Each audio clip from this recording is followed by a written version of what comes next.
Hey, welcome everybody. My name is Alex Piper. I'm the owner of Windswept Guitars in Kohler, Wisconsin, on east side of Wisconsin, right next to Lake Michigan. I'm introducing myself because this is my new YouTube channel. I did have a YouTube channel. I lost it when I sold my business. My business email was linked to the YouTube channel and it just got screwed up. That one, I primarily talked about guitars and gear. I'm going to do the same thing with this one. So I just want to introduce.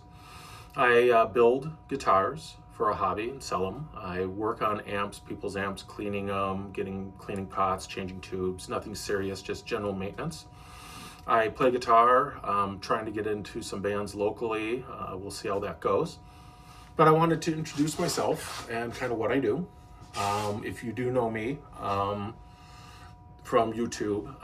Last time you saw me, I was about 80 pounds heavier. I got about another 60 pounds to go on this journey, but for the most part, everything's going really good. Figure about another year or so, I'll get down to my goal weight.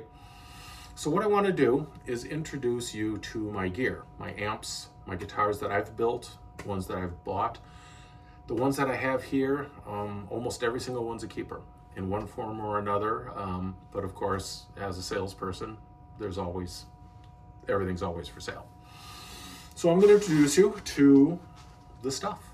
So that being said, I'm going to pick you up, I'm going to turn you around, and we're going to go from here.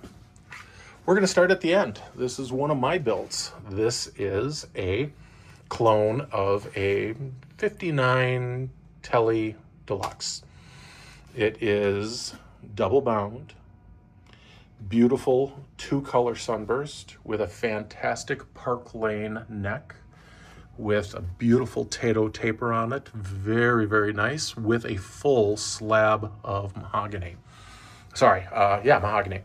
Clay dot inserts, Odessa pickups. All my pickups on almost every one of my guitars are made by John Gortz in Arma, Kansas. Odessa pickups, I highly recommend.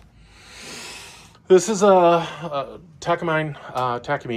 Takami, you pronounce it the way you want, I'll do it the way I want. Concert series that I've had for about 20 years. It's actually signed by Trace Atkins. I bought this in a garage sale for $100 about 25 years ago. It's a great guitar. Gibson Les Paul that is routed out for P90s. Probably a dumb move, but I like P90s. You'll see this. Next to it is a 2023 Les Paul Special in TV yellow, modified with Odessa pickups, and beautiful, great playing guitar. Next to it is a Jerry James Nichols Signature Series Epiphone Blues Power 3 that I had the original Seymour Duncan noiseless P90 thrown out because it is absolute garbage, and an Odessa pickup installed. Great rock guitar. Next to it is my 335 style guitar. I don't have a Gibson 335. This one is pretty darn close enough. This is a relatively inexpensive company called eArt. eArt, you name it, that's what it is. Previous owner that I got this from put Grotto tuners on it. Tunes up beautifully. Stainless steel frets, and if you can see, look at those ends. I do not know why on a $500 guitar it has stainless steel, perfectly rounded frets like that. This one does, and man, does it play nice. Seymour Duncan Antiquities in here. Great sounding guitar. Here's one that I built. This is my Esquire 50s baseball bat, 1-inch neck all the way through. It's just a monster neck. One Odessa pickup. It is wired with the traditional early Esquire wiring. So you do have the cap in there to cut the highs. Middle position is going to be tone control and volume. All the way back, no volume, no tone, pickup to jack to amp. It is a monster when you play it in that mode. Great guitar, 2-color sunburst, 1-piece ash body. Just nice guitar. Here is a Chicago Music Exchange Fender limited edition in their version of Seafoam, but this has a Park Lane neck on it. 21 fret versus 22. one piece, so it does not have a cap. It is a one-piece maple neck and a beautiful, beautiful headstock on there. So this is, I love the 2-post tremolo on the fenders versus the 6-screw. I think it's great. I have a older, early 2000s, I think, 5-string jazz bass that my son plays. I don't know much about it. I play it every once in a while. It's a guitar. It's a bass. Here's another one that I built. This is a standard traditional 6-screw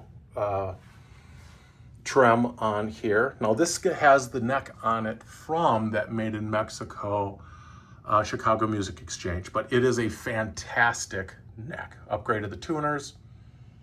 I did the body. I did the paint. That's got the mint guard on it. Here's another one of my builds, my version of a 51 or 52 Telecaster / broadcaster. It has a broadcaster pickup on it and a P90, a hot P90. So this thing's a fun guitar. Again, I do the work on the body. This is a Park Lane neck with that same Tato taper. Just a fantastic guitar. Here's a bone stock custom shop Junior, 2023, I think this one is. I just love the guitar. Same pickup, same everything. Here's my very early 2000s Casino, gutted with new Odessa pickups and Odessa hardware. The rest of it is stock. Great guitar. It is the Beatle guitar. It's got that feedback that this thing are known for. Great guitar. Last one. This one is my daily driver. This is a 2025 standard. Not what I mean standard is just Nashville, not custom shop. Les Paul Jr. in TV yellow, because everybody needs a TV yellow Junior. Odessa pickup and Amp Turco wiring, 50 style wiring. They build great harnesses, and John built a great neck, or a great pickup. So those are my guitars. My pedal board is right here. Mixture of some pretty cool stuff and pretty sedate stuff. Tuner, compressor, 3 or 4 distortion pedals. I've got a fuzz pedal in there, delay, and a small Spring King Junior spring reverb. The board itself is an SKB Stage 5, where it's got the standard plug-in, and then it does all its transformer stuff in there. I've got a ton of inputs and outputs, loops. I can do loops on 2 amps. I've got outputs for 2 amps. That's why I use the AB switch right there. That's a fun little board, and you throw the cords in it and you put the lid on and you go. It's nice. Amplifiers. This is my Hazelwood. It's probably the greatest amplifier ever made. It was made for me to what I wanted. It's roughly 35 watts, but okay, he says it's 35, but it's more than that. It's the loudest 35 watt amp I've heard. It's got about a dozen tubes in there because the tremolo is on its own tube. The reverb is on its own tube. It's literally like an early 60s reverb tank separate unit on there. The reverb is that good. One channel is Fender Twin, one channel is Bassman or early JTM. Great little amplifier. My other amp I use a lot is my 83 Concert. This is a Rivera designed amp. 60 watts, more amp than anybody ever needs. I do have a warehouse speaker, Veteran 30 in there. No other modifications besides casters, because the thing weighs a ton. The next amp is my Legend. I've had this thing longer than pretty much any other guitar or gear I've had. I've had this 32 years. It's an early 80s, late 70s Legend, 50 watt, solid state amplifier, but tube preamp. Again, super loud, very mid forward, rare. There are only a few hundred of these things, and I think I paid $150, $200 for it back in 1994, and I still have it. It's a great amp. My hand-wired Princeton 12-inch. This was a Musician's Friend or Guitar Center limited edition, what they call Bordeaux, so the wine and wheat. Originally a circuit board style reissue that Jack at Hazelwood Amplification, completely gutted, CTS pots, switchcraft switches, all hand wired. Besides the sockets and the transformer, everything else is different. I got a Carvin 500 watt bass amp. This is my son's bass amp. It's 210s with a little piezo tweeter in there. Nice amp. I could actually play guitar through it. It's got compression, delay, and such built in. It's a nice amp, a tube preamp in there. My Karma, this is a handmade boutique amp.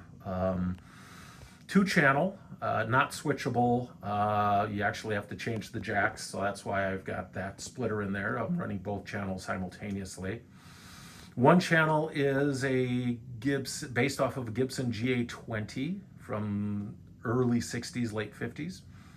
The other one is his own design, and it is a raucous, fun amplifier.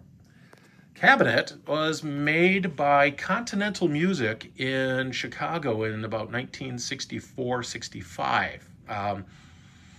Basically to be made like a Fender cabinet, but this music shop, and I looked it up, Continental Music, they were making their own cabinets. I don't know if they were making amplifiers, but I pulled out the original El Nico speakers and replaced them with some ET65 warehouse specialties. Great combo there. This one, my wife hates this because she hates Seafoam and she hates that other guitar. I wrapped a Bugera in Seafoam just really to piss her off. 50 watt pentode triode switchable to cut down the power if you need. I have in here a Celestion Veteran 30, vintage 30 in there. Nice clean channel. The dirty channel, not so bad, but great pedal platform. And this is my practice amp. It's a positive grid, 40 or 50 watt with 140 watt cabinet. What's great about it, if you don't know, is you've got an app. You pick a sound that you want, Hendrix or anything, and then it sounds like it. And it's got Bluetooth in and its own app where if you're learning chords, it'll show you the chords on the app. Just fun little thing. I've got boxes of vintage speakers from the 60s and 50s. Here's another one of those veterans, or not veteran, vintage 30s, Celestians. My dad's toys, lots of them. Anyway, that is my music room in a real, 13-minute video. So what I want to know from you guys is, what do you want me to do a review on or an in-depth look? If you want to say, hey, more about that Hazelwood, or more about that Legend, or more about that guitar you built, or more about that Gibson, just let me know. And yeah, that's what I'm going to be here for. So this is me. This is going to be my channel. Take care.